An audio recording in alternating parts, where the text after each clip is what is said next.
बहुत सारे डिफरेंसेस हैं, काफ़ी डिफरेंसेस, जैसे मतलब जो ये क्लेम करते हैं ऐसा तो कुछ है नहीं। 100% प्लेसमेंट सिर्फ जो लिख रहा है वो बच्चों को अट्रैक्ट करने के लिए लिख रहा है। लेकिन लेट्स से अगर आपका सिलेक्शन हो भी जाता है तब भी हमारा सिस्टम इतना अनसर्टेन है कि आपको ये गारंटी नहीं देगा कि आपको जॉब मिलेगी या नहीं। टीचर्स आते हैं, बस पढ़ाते हैं, नॉर्मली चले जाते हैं। हमें अपनी एक्सपेक्टेशंस को चेंज करना होगा। और क्लासेस में बच्चे बहुत कम आने लग गए, जैसे कि गवर्नमेंट यूनिवर्सिटीज़ का इंफ्रास्ट्रक्चर तो एकदम ज़ीरो है। इंटरव्यू देने के लिए बच्चों को एक ग्रेड लॉक कर दे रहे हो कि जिसकी 9 CGPA से ज़्यादा है सिर्फ वो ही दे सकते हैं। फाइनल लिस्ट में नाम आने के बाद चीज़ें खराब हुई और मुझे जो पोस्टिंग मिलनी चाहिए थी वो नहीं मिली। नहीं, वो तो बिल्कुल झूठ है। बस ये लोग क्या करते हैं कि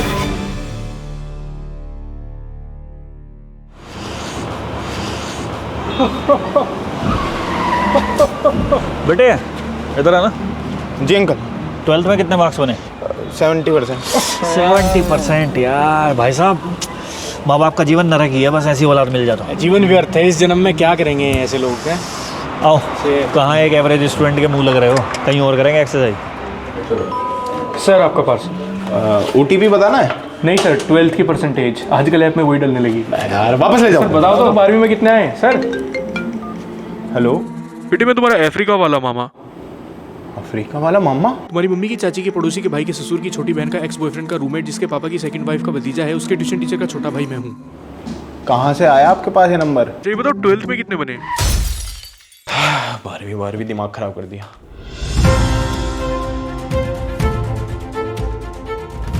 So, as you may know, there is a lot going on between Russia and China. So the only things matter right now is your marks. Nothing else, just your marks. 12th class pass out करना हर एक student के लिए बहुत crucial और special moment होता है, क्योंकि इसके बाद वो अपनी लाइफ के एक ऐसे फेज में एंटर करता है जो कि उसकी लाइफ को डिफाइन करने का काम करती है। और इस फेज की शुरुआत होती है एक अच्छे कॉलेज में एडमिशन लेने से, जो कि हर एक स्टूडेंट की लाइफ का टर्निंग पॉइंट होता है। क्योंकि इंडियन सोसाइटी में कॉलेजेस और यूनिवर्सिटीज को लेकर कुछ ऐसे ट्रेंड बने हुए हैं कि आपकी अच्छी जॉब लगेगी या नहीं और आप लाइफ में कितने सक्सेसफुल होगे, वो इस चीज से पता लगेगा कि आपका कॉलेज कितना बड़ा है। तो इन्हीं बड़े और टॉप कॉलेजेस में जाने के लिए हर साल लाखों स्टूडेंट्स इन 3 एग्जाम्स में अपीयर होते हैं। अगर IITs और NITs में एडमिशन की बात की जाए तो IIT मेंस के 2 सेशन में 14 लाख से ज्यादा बच्चे अपीयर हुए थे और पूरे देश के IITs और NITs में मिलाकर टोटल सीट्स 43,000 हैं। सेम स्टेट CUET UG के एग्जाम का भी है।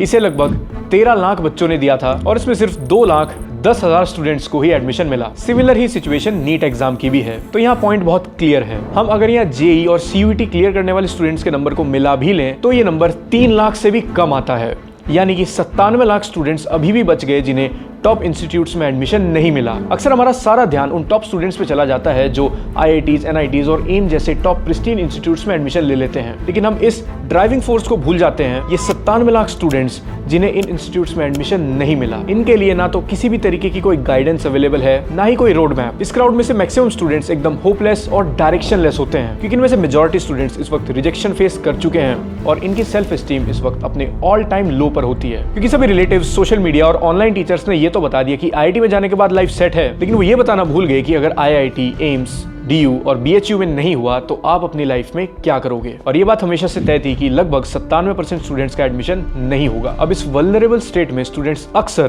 प्राइवेट कॉलेजेस और यूनिवर्सिटीज के फेक क्लेम्स का शिकार हो जाते हैं। हर एक प्राइवेट कॉलेज और यूनिवर्सिटी अपनी लिस्ट में टॉप है, सब फेक क्लेम करने में बिजी हैं। यूनिवर्सिटी के कंसल्टेंट आपको ये तक बिलीव करवा देंगे कि हार्वर्ड और स्टैनफोर्ड से अगर ऊपर कोई कॉलेज है तो बस वो यही है। तो इस सिचुएशन में मैक्सिमम स्टूडेंट्स खुद को डायरेक्शनलेस पाते हैं और वो एंग्जाइटी से भरे होते हैं। और उनके लिए कॉलेज में एडमिशन लेने का पैरामीटर है ब्रोशर पर किए गए क्लेम्स, जैसे कि 100% प्लेसमेंट या फिर MNC की वो लंबी लिस्ट, जिसे अक्सर कॉलेज इस तरीके से एडवर्टाइज करता है कि हमारे कैंपस पर हर साल ये कंपनीज आपको विजिट करेंगी और आपको प्लेसमेंट देंगी। नीचे लिखा हुआ एक और क्लेम 10 लाख एवरेज पैकेज। लगभग 90% स्टूडेंट्स इन क्लेम्स का शिकार हो जाते हैं। तो क्या ये क्लेम सिर्फ स्टूडेंट्स से फीस लेने के लिए किए जाते हैं या फिर प्राइवेट कॉलेजेस अपने इन प्रोमिसेस पर डिलीवर भी करते हैं? इस बात को स्टूडेंट से अच्छा कौन ही बता पाएगा।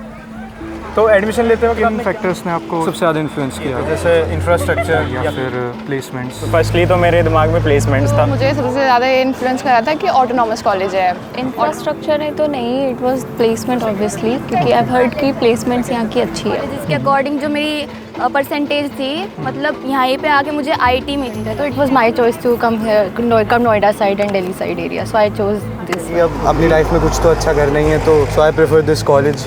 जैसे कि मैं 2022 का 12th पास आउट हूँ, तो मैंने अपने अराउंड में मतलब कॉलेज सर्च करने स्टार्ट करे। मोस्टली मैंने फैक्टर्स ये देखे कि प्लेसमेंट्स कौन सा कॉलेज दे सकता है, उसका एकेडमिक्स अच्छा है, एवरेज पैकेज मतलब कितना देता है मुझे कॉलेज। ऑटोनॉमस कॉलेज है तो प्लेसमेंट बेसिकली अच्छी जाती होगी, AKTU से ज़्यादा रिलेशन इन लोगों का कुछ नहीं होगा। वो चीज़ है कि हाँ, इन लोगों का क्वेश्चन पेपर थोड़ा ईजी रहता है as per AKTU, and exams भी डिफरेंट डेट्स वगैरह पे होते हैं, तो दैट्स द बेनिफिट। अगर हम फीस के हिसाब से देखें तो इन्होंने बोला था कि तुम एक सेमेस्टर की फ़ीस सबमिट कर सकते हो, बट इन्होंने ऐसा नहीं किया था। मतलब एक सेमेस्टर की मैंने कर दी थी, फिर जब अगला सेमेस्टर आया था तो इसकी फ़ीस उन्होंने पहले ही मांग ली थी। तो कॉलेज ने क्या क्या क्लेम्स किए थे जब आपने एडमिशन लिए प्लेसमेंट से रिगार्डिंग? बहुत सारे डिफरेंसेस हैं, काफ़ी डिफरेंसेस। जैसे मतलब जो ये क्लेम करते हैं ऐसा तो कुछ है नहीं। जब पहले सेमेस्टर के एग्जाम चल रहे थे तो इन्होंने मुझे एडमिट कार्ड नहीं दिया, तो इन्होंने कहा था, डीन ने कहा कि तुम्हें ऐसा किसने कहा कि ऐसा होता है, बल्कि उस टाइम पे इन्होंने कहा था कि हमारे यहाँ ये पॉलिसी है, तो उस टाइम इन्होंने मना कर दिया था कि ऐसा नहीं है, तुम्हें अभी के अभी सबमिट करनी है। ना तो कोडिंग सिखाई जाती है ऐसे जैसे सिखानी चाहिए, बस मतलब अपना टोटल किया, टीचर्स आते हैं बस पढ़ाते हैं, नॉर्मली चले जाते हैं। फ्रेंड्स ये अपनी एडवर्टीजमेंट में बताते हैं कि 100% प्लेसमेंट होता है, वो सच तो नहीं होता है, ऑब्वियस बात है। अच्छी कंपनीज आती है, पर अभी तो मुझे नहीं लग रहा ऐसा। 100% प्लेसमेंट सिर्फ जो वो लिख रहा है वो बच्चों को अट्रैक्ट करने के लिए लिख रहा है कि आपको हम 100% प्लेसमेंट देंगे, आप हमारे कॉलेज में आइए। बट रियलिटी ये है कि आपको कहीं भी 100% प्लेसमेंट का कोई भी गारंटी नहीं दे सकते। क्योंकि जो हाईएस्ट पैकेज होता है वो तो जो बच्चे खुद से ट्राई करते हैं वो होता है, एवरेज पैकेज ही कॉलेज दे पाता है। कंपनीज आती है पर वो मास हायरिंग वाली कंपनीज आती है, सो पैकेजेस काफ़ी लो होते हैं और उसमें सभी कोई प्लेस होते हैं, तो वो मैटर नहीं करता कि अगर आप अच्छे स्टूडेंट हो, इवन अगर आप कोडिंग में भी अच्छे हो तो भी आपको वो उनके साथ ही प्लेस करेंगे जो लोग थोड़े एवरेज है कोडिंग में या फिर कुछ। मास रिक्रूटर आई है, MNC भी आती है पर कम है। सबसे शॉकिंग चीज़ यही है कि प्राइवेट यूनिवर्सिटीज़ और कॉलेजेस के साथ ऑलमोस्ट हर एक स्टूडेंट का सेम ही एक्सपीरियंस है, लेकिन अगर एक बार स्टूडेंट ने फीस दे दी तो उसके बाद कोई भी उनकी बात सुनने के लिए नहीं है। अब सोचो कि एक स्टूडेंट जो कि मिडिल क्लास फैमिली से आता है वो इन सभी क्लेम्स पर बिलीव कर ले और कॉलेज को फीस दे दे।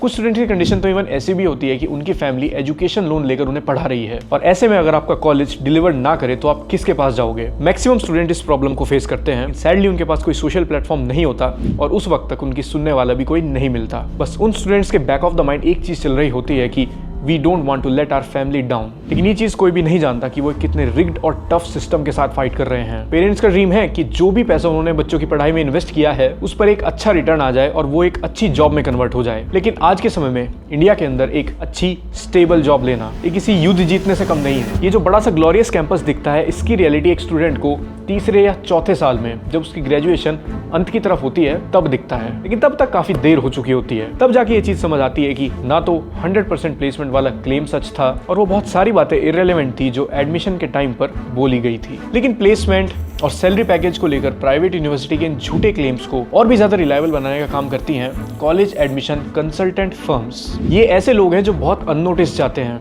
लेकिन मेरे खुद के स्टूडेंट करियर में इन्होंने मुझे बहुत परेशान किया। ये आपको इतने सेल्फ डाउट में डाल देंगे कि आपको खुद लगने लगेगा कि मेरा तो कुछ नहीं हो सकता, ये कॉलेज मुझे एडमिशन देके बहुत बड़ा एहसान कर रहा है। अपनी बिकी हुई और गलत एडवाइस देकर ये कंसल्टेंट फर्म स्टूडेंट के यूनिवर्सिटी में एडमिशन लेने के डिसीजन को और भी ज्यादा कॉम्प्लिकेट कर देते हैं। तो इस वीडियो को बनाते हुए और इतने सारे स्टूडेंट्स से इंटरेक्ट करने के बाद हमारे दिमाग में एक क्वेश्चन आया कि आखिर स्टूडेंट्स को प्राइवेट यूनिवर्सिटीज का रास्ता ही क्यों देखना पड़ता है? हमारी सरकार ने भी तो इतनी सारी यूनिवर्सिटीज खोल रखी हैं, स्टूडेंट्स वहां क्यों नहीं जाना चाहते? और क्यों बाय डिफॉल्ट हर एक इंसान के दिमाग में ये बात आती है कि 12th के बाद एक प्राइवेट कॉलेज में ही एडमिशन लेना है? इसके वजह तो बहुत सारे रीजंस हैं, लेकिन सबसे सिग्निफिकेंट रीजन की अगर हम बात करें तो वो है गवर्नमेंट की लापरवाही। आपने ग्रेजुएशन में कौन सी डिग्री की थी, कौन से कॉलेज से, और किस जगह पे आपका कॉलेज लोकेटेड था? मैंने अपनी डिग्री बैचलर ऑफ साइंस से की थी साल 2019 में, और कॉलेज था कोट। देखो बहुत सारे गांव के लिए एक ही कॉलेज था वो। अच्छा। 50-60 गांव के लोग बच्चे आते थे। बहुत से बच्चे ऐसे थे कि जो रेंट पे रहते थे, मैं भी रेंट पे रहता था खुद। और वहाँ पे फर्स्ट ईयर में तो फर्स्ट सेमेस्टर में सब कुछ ठीक था, बच्चे कॉलेज क्लासेस आते थे, सब कुछ ठीक ठाक चल रहा था। बताया जाता था हमको कि भाई अगर अटेंडेंस पूरी नहीं होगी तो आपको एग्ज़ाम में नहीं बैठने दिया जाएगा। लेकिन जब फर्स्ट सेम के प्रैक्टिकल होने शुरू हुए तो चीज़ें थोड़ी ख़राब हो गई। जैसे लैब में जो कभी कभी खुलती थी लैब, वहाँ पे जो इक्विपमेंट्स वगैरह थे वो बहुत पुराने थे। एक इक्विपमेंट्स में 25-25 बच्चों को प्रैक्टिकल करना पड़ता था। और जब फाइनल हमारे प्रैक्टिकल हुए, जब जिसमें हमको मार्क्स मिलते हैं फाइनल एग्ज़ाम के लिए, वहाँ पे चीटिंग बहुत नॉर्मल बात थी, जो जैसे कि बच्चे फ़ोन लेके जा रहे हैं एक दूसरे से कॉपी करें। तो जो बच्चे रोज़ क्लास आ रहे थे 50-50 किलोमीटर दूर से, उनके लिए भी बराबर चीज़ें थी, और जो उसी दिन एक ही दिन कॉलेज आ रहे थे प्रैक्टिकल के दिन, उनको भी बराबर मार्क्स वगैरह मिले। तो इससे जो बाकी बच्चे थे जो रेगुलर आते थे वो काफ़ी डिमोटिवेट हो गए, और जब सेकंड सेम की क्लासेस शुरू हुई तो बच्चे कॉलेज आने कम हो गए। फाइनल ईयर आते आते ये हुआ कि बहुत से बच्चे जो मेरे साथ के थे उन्होंने पढ़ाई छोड़ दी, और क्लासेस में बच्चे बहुत कम आने लग गए। जैसे कि शुरुआत में 100-200 बच्चे आते थे, तो लास्ट ईयर में 10, 15, 20, 25 बच्चे ही कॉलेज आते थे। जैसा कि आपको पता होगा कि कॉम्पिटिटिव एग्जाम्स की इंडिया के अंदर कितनी डिमांड है। हर एक स्टूडेंट का सपना है कि उसे सरकारी नौकरी मिल जाए। Grade A, grade B, grade C doesn't matter, बस गवर्नमेंट जॉब होनी चाहिए। और लाखों स्टूडेंट्स हर साल गवर्नमेंट एग्जाम्स में अपीयर भी होते हैं। तो पहली बात तो मेजॉरिटी गवर्नमेंट एग्जाम्स में सिलेक्शन रेट 1% से भी कम है। तो सिलेक्शन होने की एक्सपेक्टेशंस रखना अपने आप में बहुत अनरियलिस्टिक चीज़ है। लेकिन लेट्स से अगर आपका सिलेक्शन हो भी जाता है, तब भी हमारा सिस्टम इतना अनसर्टेन है कि आपको ये गारंटी नहीं देगा कि आपको जॉब मिलेगी या नहीं। और कोई स्टूडेंट ऐसा भी था आपके बैच में जिसे जो पैशनेट हो अपने कोर्स को लेके कि हाँ मुझे रिसर्च फील्ड में जाना है, और ये सब चीज़ें देखने के बाद उसको ये चीज़ फील हुई हो कि बेकार है इस फील्ड में जाना, इससे अच्छा मैं कुछ और कर लूँ या सरकारी एग्ज़ाम की तैयारी कर लूँ? जो मेरे बैच में थे लड़के थे वो सब वो कॉलेज करने के बाद उन्होंने बहुत अलग काम किया। कॉलेज से मतलब उन्होंने बाद में मास्टर नहीं किया, किसी ने PhD नहीं की, और कॉलेज BSc करने के बाद उन्होंने छोड़ दिया सब कुछ। वो खुद ही जैसे कोई गवर्नमेंट एग्ज़ाम की तैयारी करा था। मैंने खुद गवर्नमेंट एग्ज़ाम की तैयारी की थी। मैं अपने गाँव से यहाँ आया दिल्ली, और दिल्ली में आने के बाद मैंने 1-1.5 साल पढ़ाई की, गवर्नमेंट एग्ज़ाम की तैयारी की, लेकिन वहाँ भी मुझे कुछ पॉजिटिव रिस्पांस नहीं मिला। जैसे कि मैंने एक डिपार्टमेंट का एग्ज़ाम निकाला था, वहाँ पे सब कुछ ठीक था, फाइनल लिस्ट में मेरा नाम था, लेकिन उत्तराखंड में जो चीज़ें होती है करप्शन वगैरह जॉब्स को लेके, ये बहुत नॉर्मल है, जो जानते होंगे। लेकिन मेरे साथ भी कुछ ऐसा ही हुआ। फाइनल लिस्ट में नाम आने के बाद चीज़ें ख़राब हुई, और मुझे जो पोस्टिंग मिलनी चाहिए थी वो नहीं मिली। आपका फाइनल सिलेक्शन लिस्ट में नाम था जी, लेकिन आपको ऑफ़र लेटर नहीं मिला? नहीं मिला। ईमेल्स के बावजूद भी मुझे कोई ख़ास रिस्पांस नहीं मिला वहाँ से, और बताया गया कि तुम्हारी जो जनरल कैटेगरी की सीट थी वो किसी ऐसे आदमी को दे दी गई है जो फिजिकली हैंडीकैप्ड। 1980s के अंदर जब इंडिया में यंग पॉपुलेशन का रेशो बढ़ना शुरू हुआ, तो यहाँ पर हायर एजुकेशन के लिए यूनिवर्सिटीज और कॉलेजेस की डिमांड भी बढ़ने लगी। फिर 1990s के इकोनॉमिक रिफॉर्म्स के बाद इंडिया के अंदर टेक्निकल जॉब्स की डिमांड बढ़ गई। तो इन सारी चीजों को ध्यान में रखते हुए गवर्नमेंट ने 1992 में एक नेशनल एजुकेशन पॉलिसी इंट्रोड्यूस की, जिसने इंडिया के अंदर प्राइवेट यूनिवर्सिटीज और कॉलेज खोलने का रास्ता ओपन कर दिया। इस पॉलिसी में इस चीज पर जोर दिया गया कि हायर एजुकेशन की डिमांड को प्राइवेट यूनिवर्सिटीज पूरा करें, यानी कि प्राइवेट सेक्टर को एजुकेशन में इन्वेस्ट करने के लिए एनकरेज किया गया। यूनिवर्सिटीज को बहुत तरीके की फ्रीडम्स भी दी गई, जैसे कि वो इंडस्ट्री ओरिएंटेड कोर्सेज इंट्रोड्यूस कर सकते थे और अपना करिकुलम भी खुद डिसाइड कर सकते थे। इन चीजों ने प्राइवेट यूनिवर्सिटी की डिमांड को बूस्ट करने का काम किया। और अक्सर आप सुनते होंगे AICTE के बारे में। तो 1987 में एक AICTE एक्ट आया था, जिसने इंडिया के अंदर टेक्निकल एजुकेशन यानी बीटेक को एम्पावर्ड, रेगुलेट और प्रमोट करने का काम किया। फिर 2003 में यूनिवर्सिटी ग्रांट कमीशन के अंडर प्राइवेट यूनिवर्सिटी के रेगुलेटरी फ्रेमवर्क जैसे एस्टैब्लिशमेंट से लेकर एजुकेशन स्टैंडर्ड्स के मेंटेनेंस को ले लिया गया, और उसी के बाद इंडिया के अंदर प्राइवेट यूनिवर्सिटी की रिलायबिलिटी और डिमांड बढ़ने लगी। तो ये तो हो गई हिस्ट्री की बात, लेकिन अगर हम आपको एक ग्राउंड रियलिटी चेक दें तो आज भी इंडिया में बहुत सारे लोगों के पास एजुकेशन का एक्सेस नहीं है। देखो, प्राइवेट यूनिवर्सिटीज की फीस बहुत ज्यादा ओवर प्राइस्ड है, जो कि हर कोई अफोर्ड नहीं कर सकता। और गवर्नमेंट यूनिवर्सिटीज की क्या हालत है वो हम सब जानते हैं। बेसिक इंफ्रास्ट्रक्चर भी अवेलेबल नहीं है। अभी स्टूडेंट के पर्सपेक्टिव से हटके अगर कॉलेज के पर्सपेक्टिव से देखें तो उस वक्त के क्लेम्स में और रियलिटी में आपको अभी तक कोई गैप या डिफरेंस देखने के लिए मिला? ये MNCs विजिट करती हैं 100% प्लेसमेंट, सो उन क्लेम्स में कितनी रियलिटी? नहीं, वो तो बिल्कुल झूठ है। बस ये लोग क्या करते हैं कि ये सीट्स जितनी होती हैं उससे ज़्यादा एडमिशन्स लेते हैं, और जो सीट्स होती हैं जैसे कि कुछ बच्चों को किसी को बिजनेस में भेज दिया, जैसे कि मतलब फाइनेंस में किसी को भेज दिया, किसी को किसी में भेज दिया, उस हिसाब से ये 100 प्लेसमेंट्स क्राइटेरिया दिखाते हैं। जो सीट्स इनकी एक्स्ट्रा होती हैं उन बच्चों को तो दिखाई नहीं सकते, क्योंकि ना उनका कोई डेटा होता है ना कुछ होता है। जो बच्चे सीट्स होती हैं लिमिटेड उनको दिखा देते हैं 100% प्लेसमेंट्स की। ज़रूरी नहीं कि वो टेक में ही भेजें, किसी ना किसी फील्ड में भेज के उनको दिखा देते हैं। ऐसा मेरे अकॉर्डिंग तो सिर्फ 50% है। होता है, ऑब्वियस बात है कि ठीक है, वो तुम्हें वही है, जब तुम स्किल्स करोगे तुम्हें उसके बेसिकली अकॉर्डिंग मिलेगी। कंपनीज आती हैं नो डाउट, बट वो तुम पे ही डिपेंड है। ये हेल्प आउट कर देंगे बट एक लिमिट तक, बट इतना जैसे वर्कशॉप्स लाएंगे, तुम 2 वीक में कोडिंग नहीं सीख सकते हो। एवरेज तो वैसे कॉलेज का ऐसे दिखाता है कि एवरेज है 7 to 8, पर इट्स 3, जैसे अब बात करके लोगों से पता चल रहा है, इट्स 3 to 4 एवरेजेस। वो बस बच्चों को प्लेस करते हैं। मुझे नहीं लगता ऑफर लेटर भी बहुत सारे बच्चों को आता है। पहले वो ऐसे इंटर्नशिप करवा देते हैं या फिर कुछ कि हम आपको ऑफर लेटर बाद में दे देंगे, पर आप गॉट टू नो कि ऐसा नहीं होता। बहुत सारे केसेस में ऐसा नहीं। और ज़रूरी भी नहीं है कि उनके पास कोई मतलब उनकी जॉब सिक्योरिटी है, बस वो दिखा देंगे कि हमने प्लेस कर दिया, चाहे प्लेस हो गया, चाहे कंपनी उसको जाके 1 हफ्ते बाद निकाल दे। इंटरव्यू देने के लिए बच्चों को एक ग्रेड लॉक कर दे रहे हो कि जिसकी 9 CGPA से ज़्यादा है सिर्फ वो ही दे सकते हैं, जो कि मेरे को अनफेयर लगा कि आप ना स्किल्स का कोई टेस्ट हुआ ना कुछ हुआ, आपने सीधा ग्रेड्स पे लॉक कर दिया बच्चों को कि जो 9 से ऊपर लाएंगे वही क्वालिफाई कर पाएंगे सिर्फ इंटरव्यूज़ के लिए। और जो कंपनीज आ रही हैं वो सब एक स्टार्टअप है, छोटी छोटी PSUs है। कोई जैसा ये क्लेम करते हैं कि इतनी बड़ी बड़ी कंपनीज आ रही हैं, कोई ऐसी कंपनीज आती तो नहीं है, पता नहीं, दिखी तो अभी तक तो नहीं, कैंपस में मेरे नॉलेज में नहीं। छोटी कंपनीज आती हैं, वो बच्चों को पहली बात तो इतना डीमोटिवेट करते हैं कि कंपटीशन ये है वो है, ऐसा लगता है कि वो लोग एक बच्चों पे एहसान कर रहे हैं। बच्चे अपनी मेहनत से कोई कुछ नहीं जा रहा है, वो लोग एक एहसान कर रहे हैं बच्चों पे, जो कि मेरे को गलत लगा कि आप एवरेज क्लेम कर रहे हो, बट एवरेज उन्हीं बच्चों को होगा ना जो पार्टिसिपेटेड है। 10% बच्चे मुश्किल से 9 से ऊपर ला रहे हैं, सिर्फ वही जा पा रहे हैं। अगर आपको इतना स्ट्रगल करना पड़े सिर्फ इंटरव्यू में बैठने के लिए, इंटर्नशिप्स के लिए मेजरली। रियलिटी इज़ यहाँ सिर्फ आपको पपेट की तरह आपको बस एक अपनी जॉब पूरी करनी है। यहाँ टीचर्स आएंगे एंड स्टूडेंट्स भी अपनी एक तरीके से, पेरेंट्स ने अगर फ़ीस दी है तो वो भी अपनी एक तरीके से उनकी भी जॉब हो गई कि उन्हें भी पढ़ना है और डिग्री स्कोर करना है। बट एक्चुअली अगर हम अपना आसपास का सराउंडिंग देखें, कोई भी ज़्यादा मेरे को ऐसा दिखता नहीं है कि they want to get something big, they want to be something, not like that. They always want to become a person who is just doing his job and living his life normally, like a normal person. और आज भी अप्रैल 2025 की report यही बताती है कि India की leading universities के अंदर प्रोफेसर्स की 56% पोस्ट खाली हैं। अब ऐसा तो है नहीं कि इंडिया के अंदर टैलेंट की कमी है या फिर हम ऐसे लोगों को नहीं ढूंढ सकते जो प्रोफेसर बन पाएं या फिर बच्चों को पढ़ा पाएं।